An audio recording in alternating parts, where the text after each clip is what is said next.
오늘의 말씀은 전쟁에 관한 율법의 말씀입니다. 전문 용어로는 헤렘법이라고도 합니다. 오늘 본문 17절에 보면 진멸하다라는 단어가 있습니다.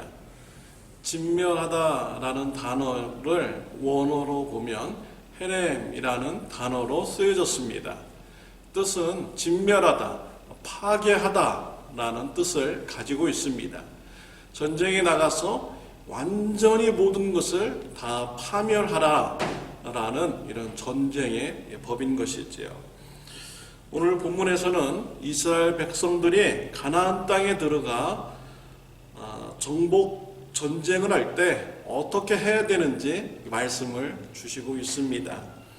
먼저 10절에 보면은 네가 어떤 성읍으로 나아가서 치려할 때에는 그 성읍에 먼저 화평을 선언하라 라고 하였습니다. 전쟁을 나가기 전에 전쟁 대상자에게 먼저 화평을 청하라 라고 말한 것이지요. 어떤 성읍을 말하는 것입니까? 어떤 전쟁 상대를 말하는 것인가요? 15절에서 말씀해 주고 있습니다. 네가 내게서 멀리 떠난 성읍들 곧 이 민족들에게 속하지 아니한 성읍들에게는 이같이 행하려니와 라고 이렇게 하였습니다. 즉 가나안 땅에 거하지 않는 성읍들, 가나안 땅에 속하지 않는 성읍들, 그래서 이스라엘 백성들 알고 멀리 떨어져 있는 이런 성읍들에게는 먼저 화평을 청하라라는 것입니다. 화평을 청해서 그 사람들이 받아들이면은 조공을 바치게 하고 이스라엘을 섬기게 하고 화평의 관계를 가지라는 것입니다. 그러나 화평의 관계를 갖기를 원치 않는 이런 성읍들에게는요, 전쟁을 하라는 것입니다. 전쟁을 해서 남자들은 모두 다 죽이고 여자들과 아이들과 이 탈취물은 모두 다 취하라고 오늘 본문 율법에서는 말씀을 해주고 있습니다. 그렇다면 가나안 땅에 있는 이런 족속들과는 어떻게 싸워야 될까요? 17절에 말씀을 주고 있습니다. 곧 헷 족속과 아모리 족속과 가나안 족속과 브리스 족속과 히위 족속과 여부 족속을 네가 진멸하되 내 하나님 여호와께서 네게 명하신 대로 하라라고 기록이 되어 있습니다. 가나안 땅에 살고 있는 이러한 족속들은 진멸하라 라고 했습니다. 남자든 여자든 모든 사람들을 다 죽이라는 것입니다. 그리고 그곳에 있는 모든 탈취물까지도 다 불태워서 없애라는 것입니다. 왜 이렇게 해야 될까요? 18절에 나오고 있습니다. 이는 그들이 그 신들에게 행하는 모든 가증한 일을 너에게 가르쳐 본받게 하여 너희가 너희 하나님 여호와께 범죄하게 할까 함이니라 라고 했습니다.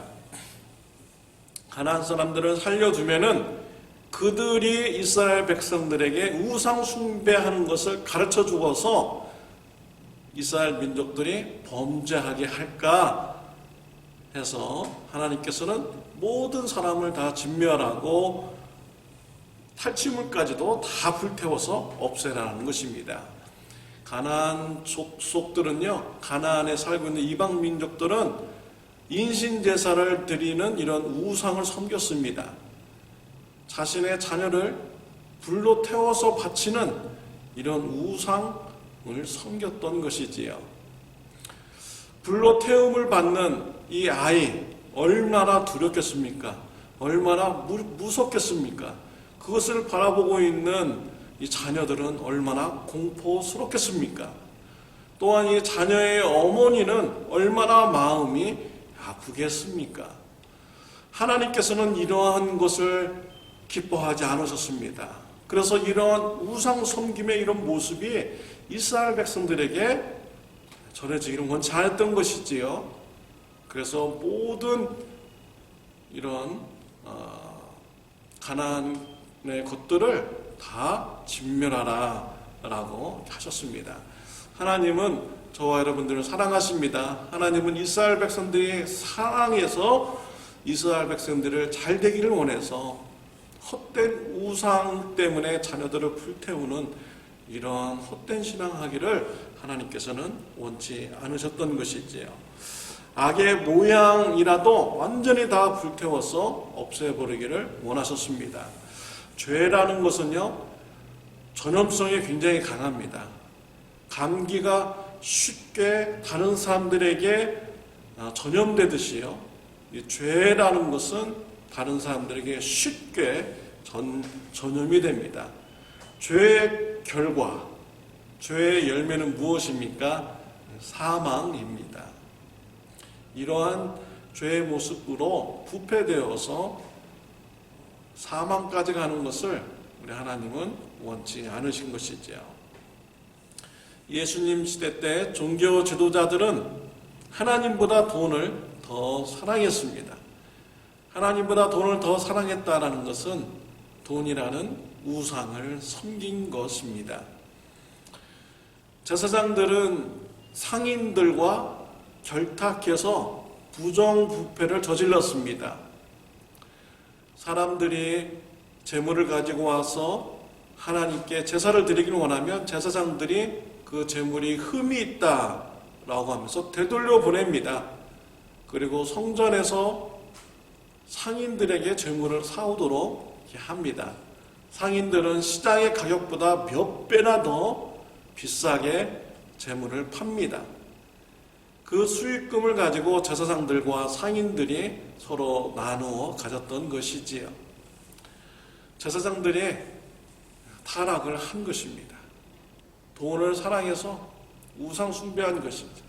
예수님이 이러한 것을 용납하지 않으셨습니다.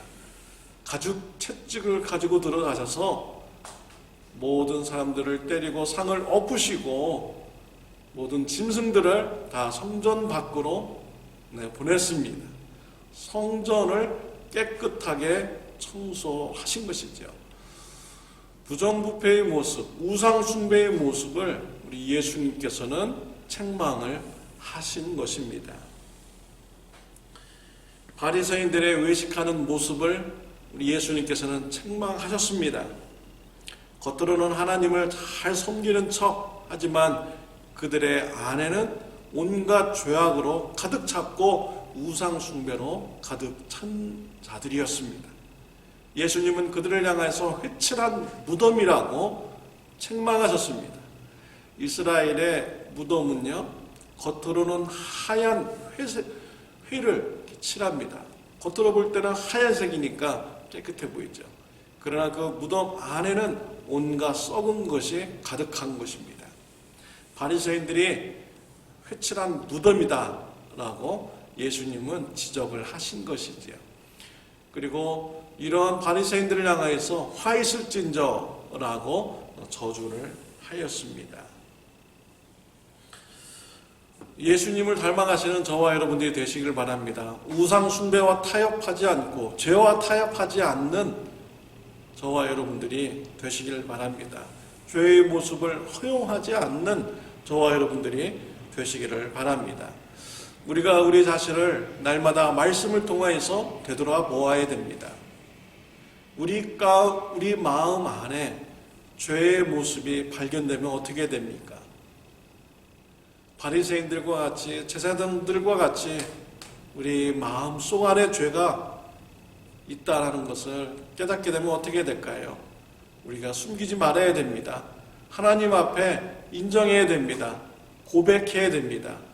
우리가 죄인임을 고백하고 예수님의 피를 붙잡고 하나님 앞에 나아갈 때, 회개를 결단할 때, 죄에서 돌아서기를 결단하면 하나님께서 우리를 불쌍히 여겨주십니다. 그리스도의 보혈의 피로 우리를 사해 주시고요, 회개의 길을 걸어갈 수 있도록 하나님께서 은혜 베풀어 주십니다. 힘을 주십니다. 성령의 충만함을 허락하여 주시는 것이지요. 하나님은 저와 여러분들을 사랑하십니다. 우리가 잘 되기를 원해서 그의 사랑하는 독생자 예수 그리스도를 십자가에 못 박아 죽게 하는 이런 사랑을 베풀어 주신 분이 바로 우리 하나님이신 것이죠. 우리를 진실되게 사랑하시는 이 하나님만 섬기는 저와 여러분들이 되시기를 바랍니다. 기도하시겠습니다. 하나님 아버지 감사합니다. 하나님의 사랑을 우리가 깨달아 알게 하여 주옵시고 오직 하나님만 섬기는 자가 되게 하여 주옵소서. 우상 숭배의 모습은 모양이라도 철저하게 버리며 오직 하나님만 바라보는 신앙 있게 하여 주옵소서. 예수님의 이름으로 기도드렸습니다. 아멘.